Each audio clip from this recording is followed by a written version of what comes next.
And we are back from a short recess, continuing testimony on Bill 117-37 with the Committee on Education, Public Safety, and the Arts. We'll now hear testimony from Guam Education Board member, Dr. Ron McNinch. Thank you, Senator Barnett and Senators. My name is Ron McNinch, and I'm an elected school board member, and I have the pleasure and honor of giving some general comments on the bills related to the Department of Education today.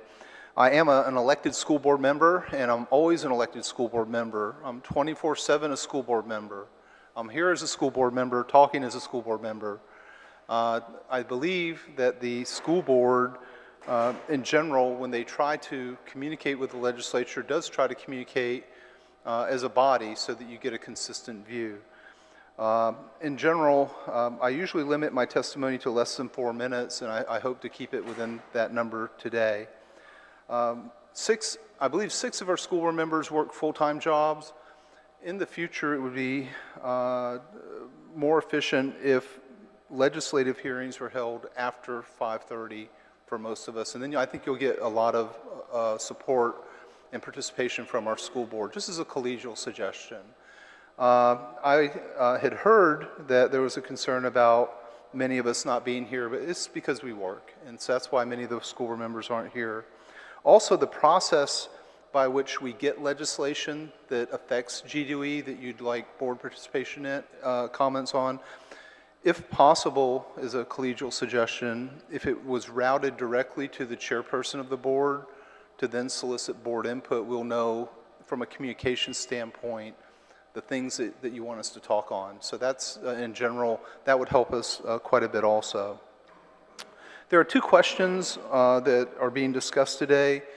First is a policy-related issue related to the ADA. In general, for that kind of question, because we are a policy board, a more efficient process would have been for the ADA question to be referred to the board, to then get an internal policy, and then we could have simply have addressed it internally. The Americans with Disabilities Act is very important. I teach it all the time in my classes. There's no question about that. But I think also it may be a more complex issue than simple legislation will address. So in general, for policy issues, if items are related back to the school board for policy consideration, I think it would be a more efficient process. The second question that was being discussed today of note was on the structure and process of the board.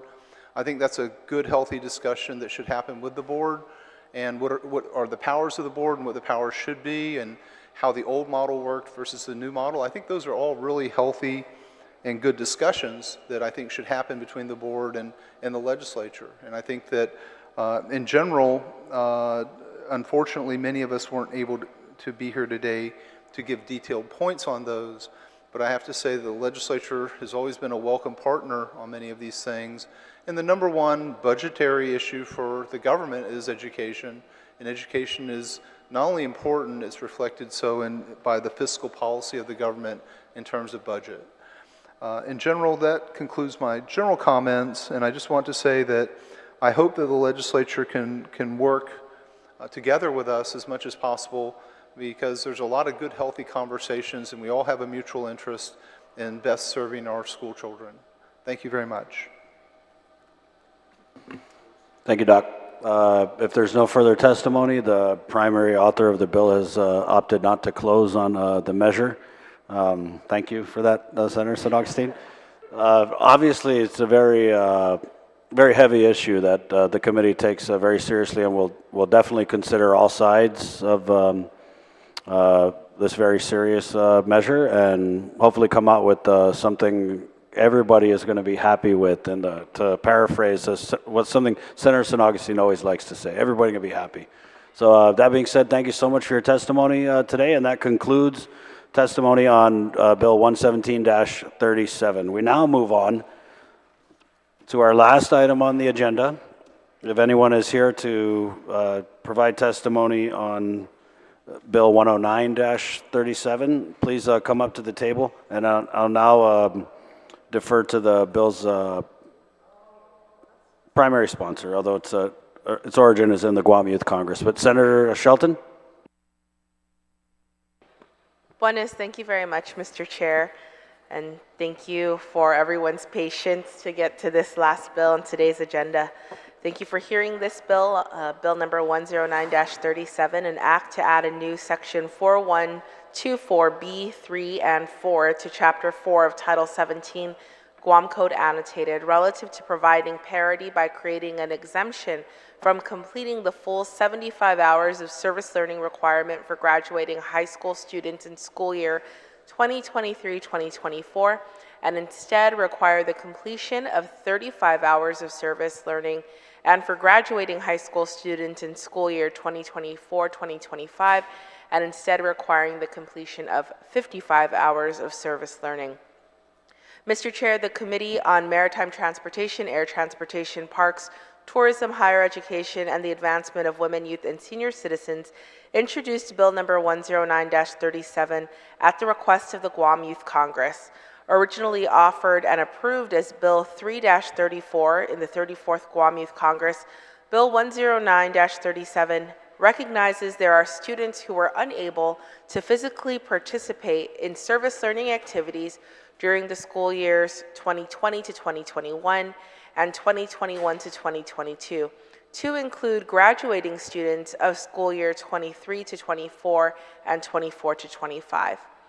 Through their work on this issue, members of the 34th Guam Youth Congress found that governmental entities, nonprofit organizations, and community partners refrained from offering service learning opportunities as the island gradually lifted its pandemic restrictions.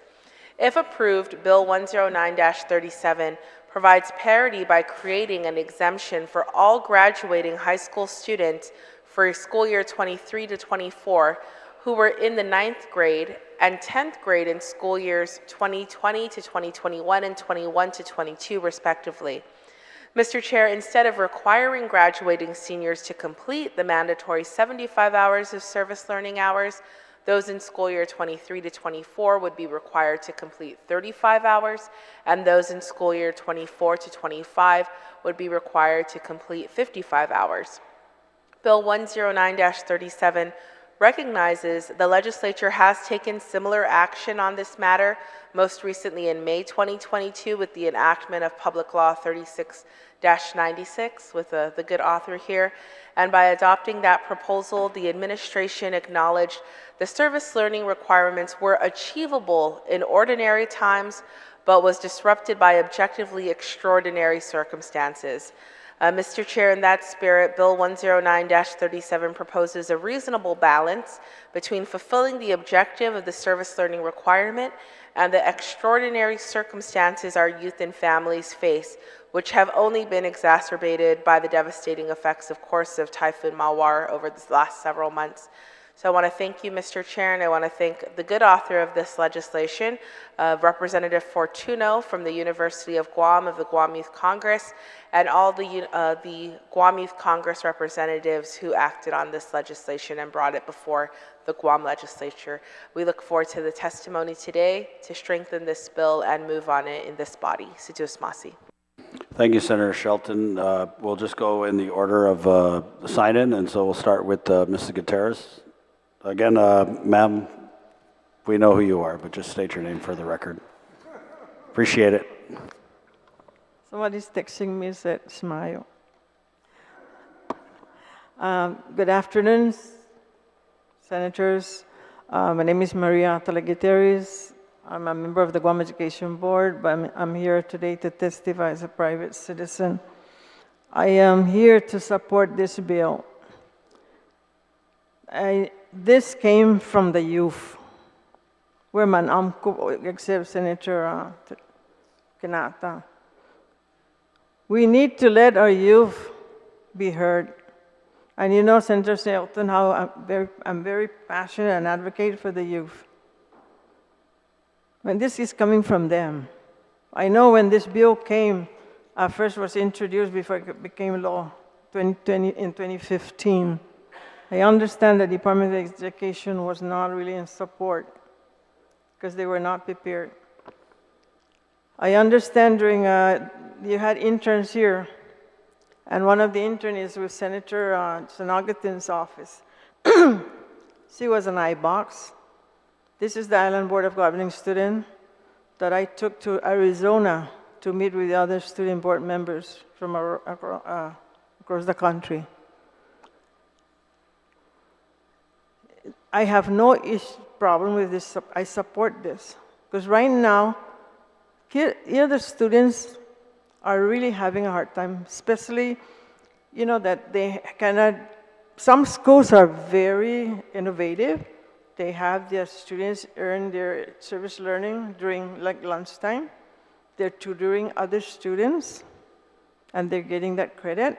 And I'll give credit to Simon Sanchez, because my great-grandson, who graduated last year, he said those services are provided during lunchtime. If you are needing service learning, you can go to this classroom. That's where, those students that are in the higher level will tutor.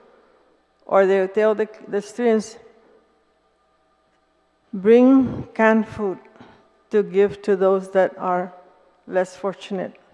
That's service, making them know the service. But if you're going to demand that they go, in order for you to go service learning, go to the Costco, clean up, go to the, some kids don't have transportation.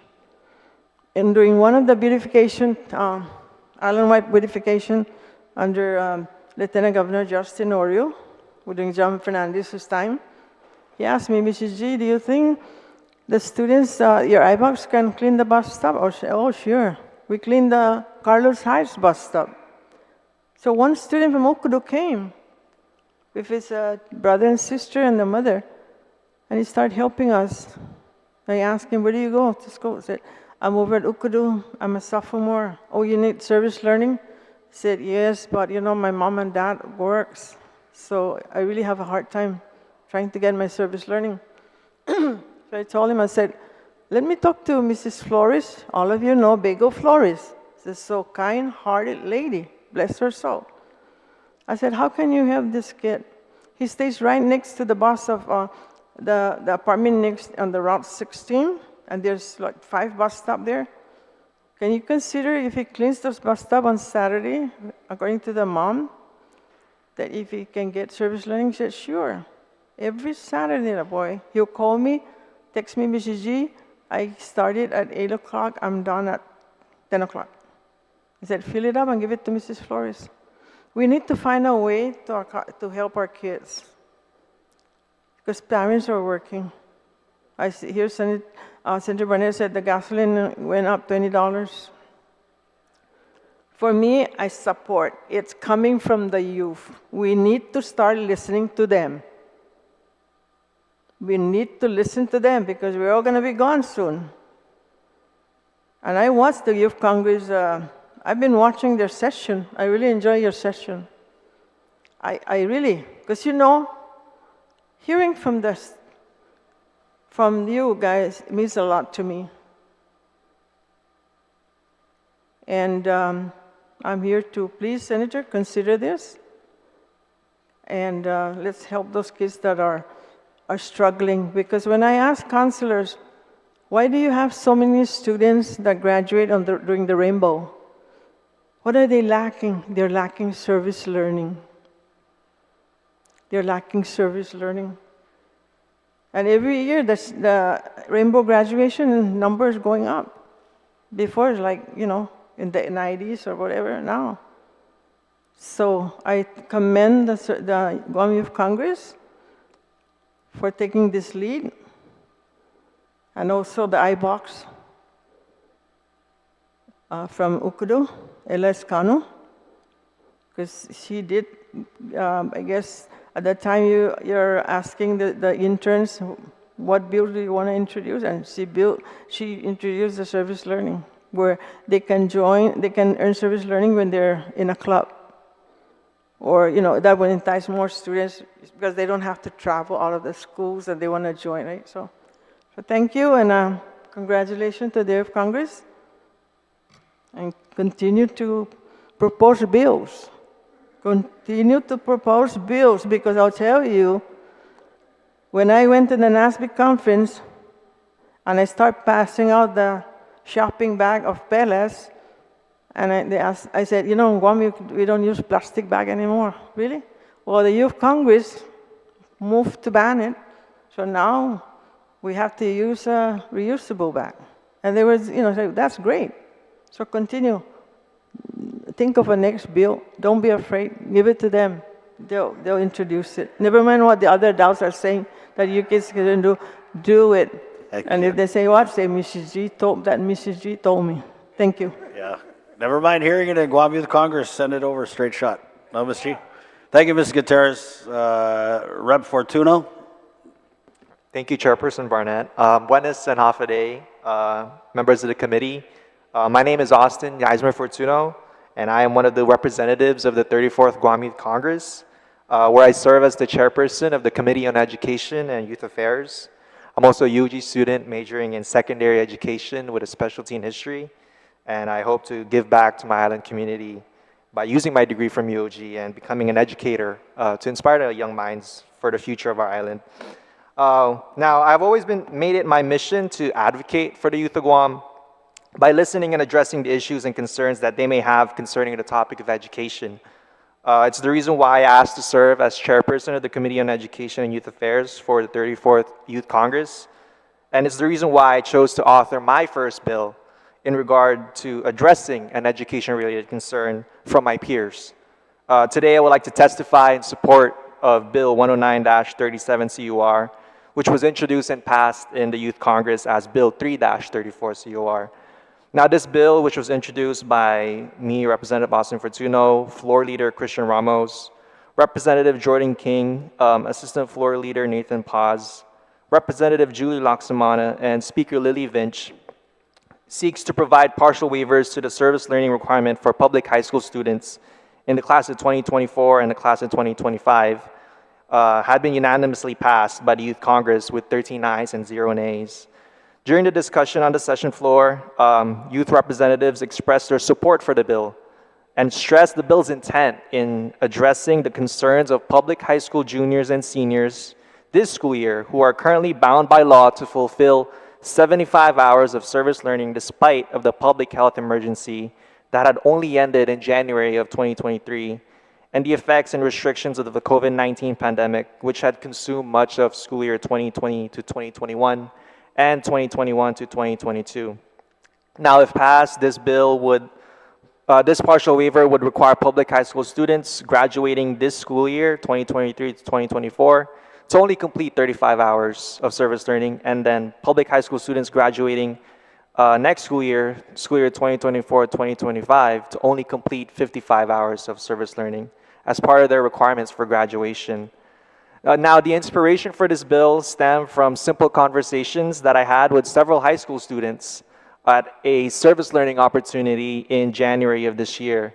The Serve Guam Commission held a youth outreach event at the Micronesia Mall to celebrate the Martin Luther King Jr. Day of Service and offered opportunities for service learning to high school students. While I was assisting at this event as an AmeriCorps UOG volunteer member, I was able to hear some of the grunts of our high school students, right, who felt that they were put at a disadvantage in attempting to complete the mandated 75 hours of service learning required for graduation. A lot of these students felt like they were in a race against time to gain service learning hours that they needed in order to graduate on time. At high school orientations, students are advised to complete their 75 hours of service learning in a 20-20-20-15 sequence. So that means 20 hours in your freshman year, 20 hours in your sophomore year, 20 hours in your junior year, and then 15 hours in your senior year. And requiring students to have at least 60 hours of service learning at the end of their junior year to be considered in senior standing. Unfortunately, for many of the students belonging in the graduating classes of 2024 and 2025, they are put in a position of having to deal with the lost opportunity to gain those hours during their freshman and sophomore years due to the COVID-19 public health emergency. The graduating class of 2024, this year's graduating class, were the 9th and 10th grade classes in school years 2020 to 2021 and 2021 to 2022. And the graduating class of 2025 were the 9th grade class in school year 2021 to 2022.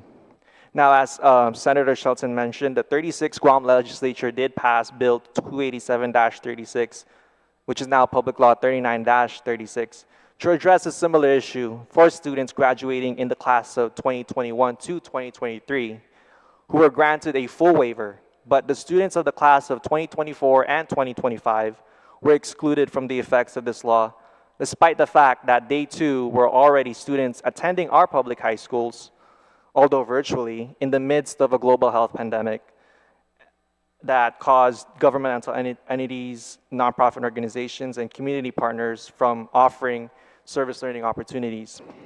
Now, with this in mind, I, along with several of my colleagues in the Youth Congress, devised this bill to address this growing concern that has alarmed many high school students and their parents due to the risk of jeopardizing their ability to graduate on time.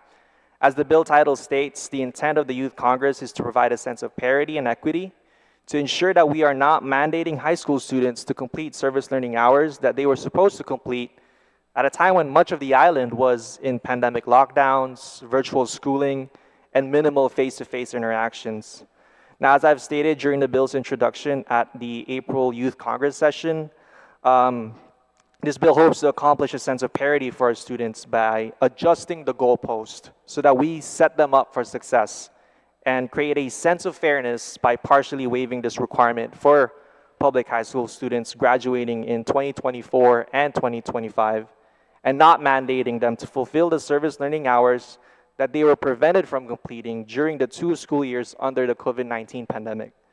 Our speaker, Speaker Lily Vinch, who was another co-sponsor of the bill, stated that COVID-19 had unfortunately disrupted the education and the ability of our youth on Guam, including that of gaining service learning hours. Now, reducing this amount will take the stress off of students that would have had to make up for the years they missed due to the pandemic. This bill seeks for equality between the classes affected by COVID and those who were not.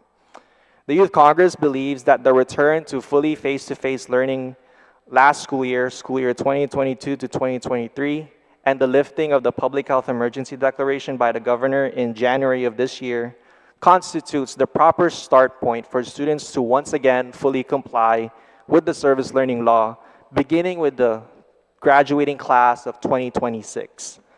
On behalf of the Youth Congress, I would like to thank Legislative Secretary Amanda Shelton, the Youth Oversight Chair, for introducing this bill to the 37th Guam Legislature on our behalf. I would also like to thank Senator Chris Malfunction Barnett and the rest of the committee for giving our bill an opportunity to be heard by the public and for allowing us this opportunity to express our voice for the betterment of our youth. This is the first bill from the 34th Guam Youth Congress to have been introduced in the 37th Guam Legislature, and now the first to have been referred and heard by a committee. With your help, I hope we can address this concern for our high school students and get this bill passed by the legislature and signed by the governor for the benefit of Manhoben Guåhan, the youth of our island. Undangkalan is just Maasi and Biba Manhoben. Thank you. Thank you, Mr. Fortuno. Dr. Guåhan, did you want to provide testimony? Thank you, Senator Barnett, and certainly thank you, Senators, and certainly thank you to the Youth Congress for the great civic activities that they're doing. Also, Senator Amanda Shelton for her sponsorship of that wonderful organization. Senators, I am a school board member, but also in my university hat, the National Blue Key Service Honor Society advisor. I started that organization at the university. It's part of a national organization. But also I was president of my Blue Key chapter in my doctoral program. And so I believe service is very, very important, and I don't disagree with that. I've had, in high school, I was active in community service. My children have been very all active in community service. But for the purposes of graduation requirements, I don't think there should be any service learning graduation requirement for our school children. I think that it should be a matter for the Guam School Board to address in terms of, in the pedagogical interests of the individual child, what set of factors best fit that child. And not all service learning requirements are going to fit the individual child. I think that service learning should be an elective. It should be a coordinated elective. On the other hand, I think there are some school children who need a lot more core subject work. I think they need a lot more math. They need a lot more writing. And this kind of requirement, while it's nice to have, I don't think it's good as a graduation requirement. The onus of graduation should be on core subjects relative to the high school diploma.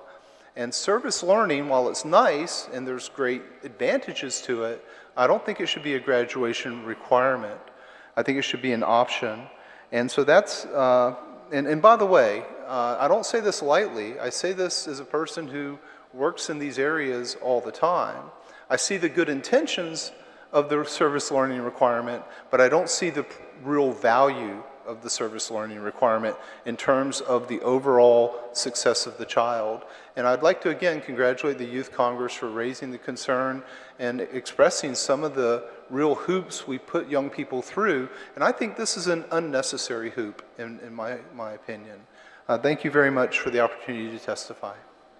Thank you, Dr. McNinch. Senator Shelton, you're good? Okay. Okay. Senator Quinata. Hopefully, good morning, good afternoon. See, I've been here since this morning when I first clocked in. You know, every hearing Senator Barnett has hosted is definitely overtime. Don't ask Senator Fisher about overtime though. But I want to applaud you guys for coming out today. I'm definitely going to vote in favor of this bill. I'm very happy to see the Youth Congress, you know, come in full force. I know you had two colleagues here earlier with you, probably had other obligations to attend to. With that being said, I hope you guys understand that I myself, Senator Shelton, and Senator Nicolas, who was here earlier, are all products of the Youth Congress. And it's very commendable for you guys to be a part of the Youth Congress and to actually see that you guys' works are coming through. So you certainly have my support. Any of your legislation, we want to support our youth and make sure that our Manhoben's voices are heard. We want to make sure that you guys' interests are also at the same table that we speak on. And that's one of the reasons why I ran for office, is to make sure that the generation that's been absent voice is going to be heard. Although Senator Shelton is not too far off from our age gap, she's not a senior citizen yet. She don't got Tuesday Ross Cart. But yeah, I just wanted to commend you guys for hanging in there and keeping your legislative process going. So, and if there's anything my office needs to do to support you guys in those endeavors, please let us know. But yeah, other than that, thank you so much. Thank you, Senator Quinata. Senator Perez? Thank you, Mr. Chair. And thank you, Mr. Fortuna, for the hard work that you and the Guam Congress have done. This is quite a bit of research that you did, and I think it's a very thoughtful measure, and it's very important to hear the concerns of any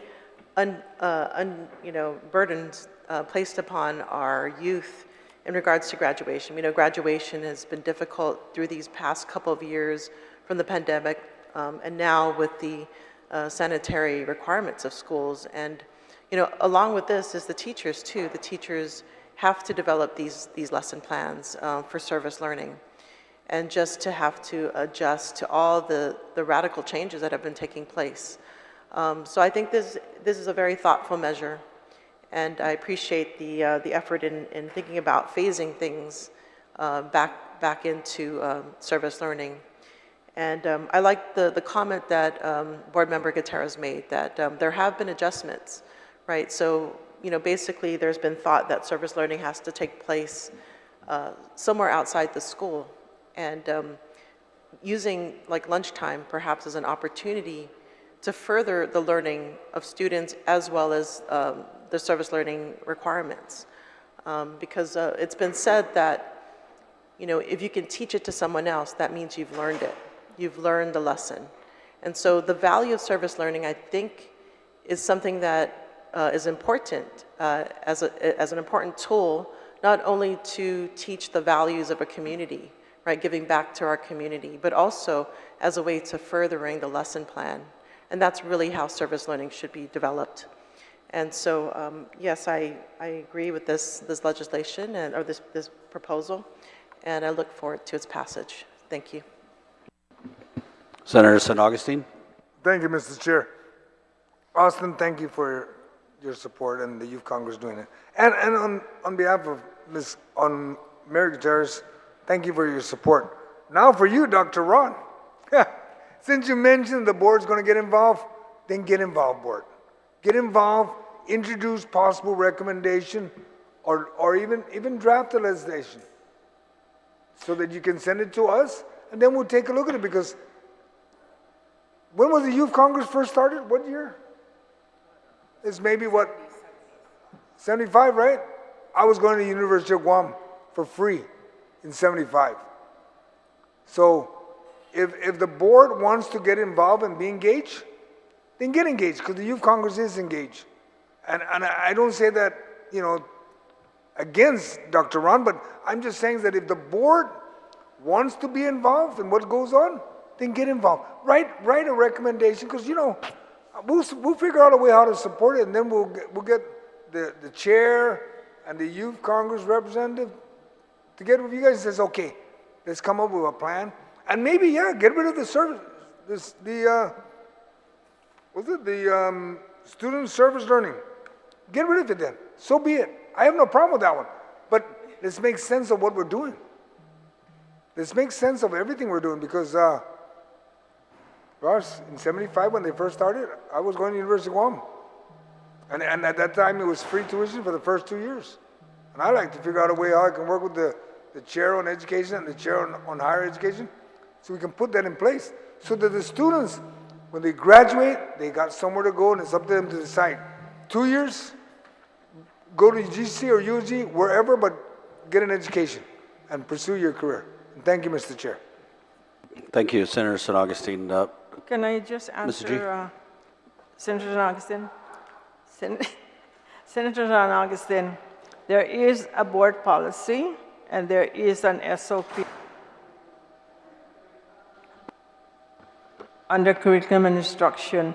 And I have brought this up before. If the curriculum and instructional and academic support, that's the subcommittee, can review their SOP so that they can make a recommendation to the board for the policy, and then submit also recommendation to the legislature, how can, you know, if they can amend the law, because this is a law. That's why during the COVID, the board did request the legislature to waive.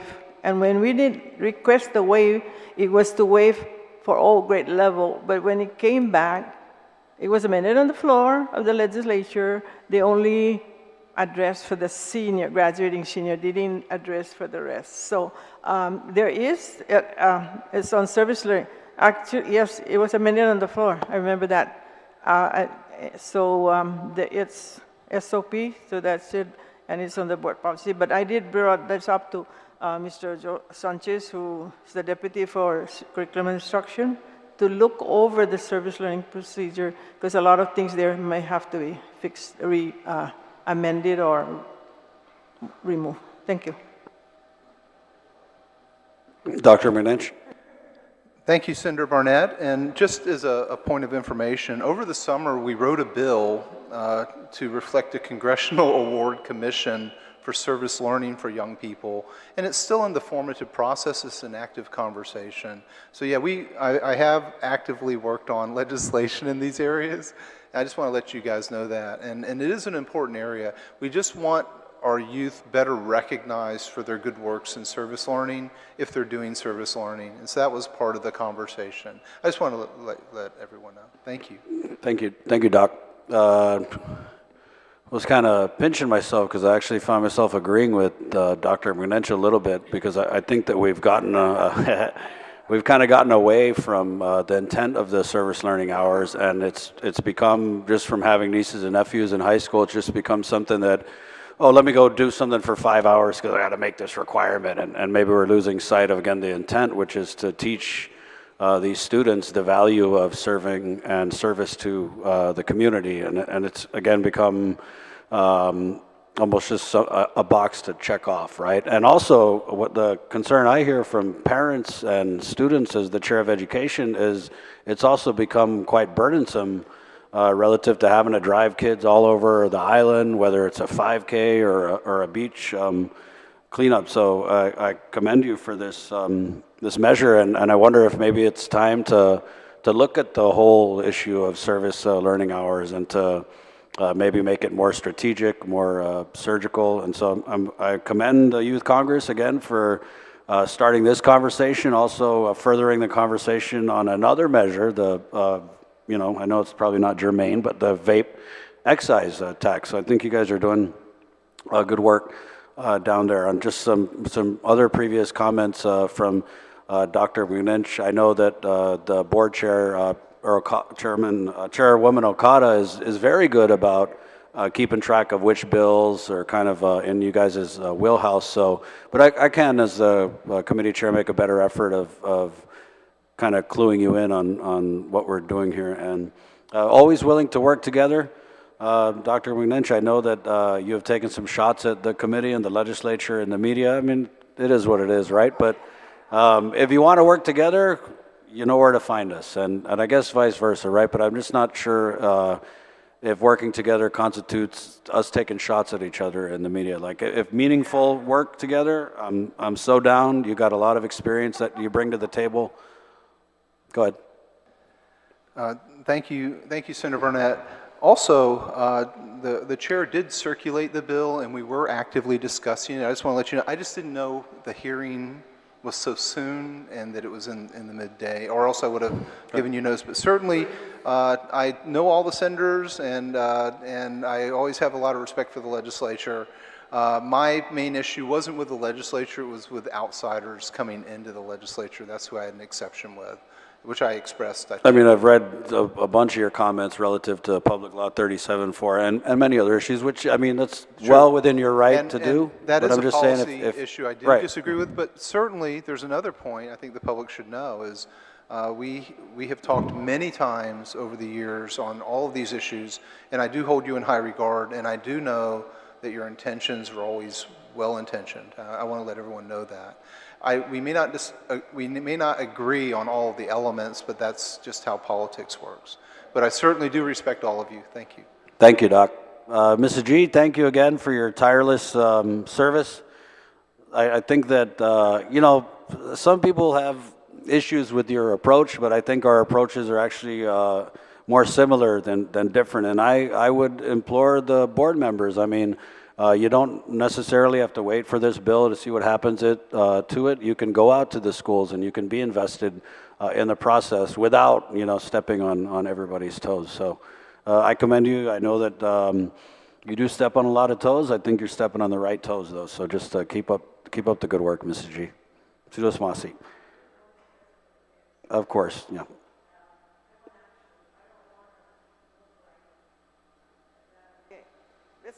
Let's move it, you know, and, you know, when parents call me up and say, Mr. Gutierrez, what are you doing? Like what? Don't you know? My child, I went to pick up the laptop and there's no charger. What are you guys going to do about that? I don't know anything about it. It's operational. Yeah. Hey, the restroom is dirty. Hey, we don't have this, we don't have this. What am I going to do? No, I'm sorry. I have to. Maybe the way they feel and the way I feel, because for me, that's my expectation too at the school. So Thank you. Thank you, Mrs. G. Dr. McNinch and everybody watching, if you weren't able to accept or submit testimony, the committee will continue to accept written statements on today's hearing and all the bills that we heard within 10 business days from this day, which may be sent to my office on the second floor of the Guam Congress Building at 163 Chalan Santa Papa and Agatnia. You may also send your statements to us at malafunKSHUN@guamlegislature.org. Thank you all for your participation. This public hearing is finally adjourned at 1:53 Chamorro Standard Time. Está? Adios.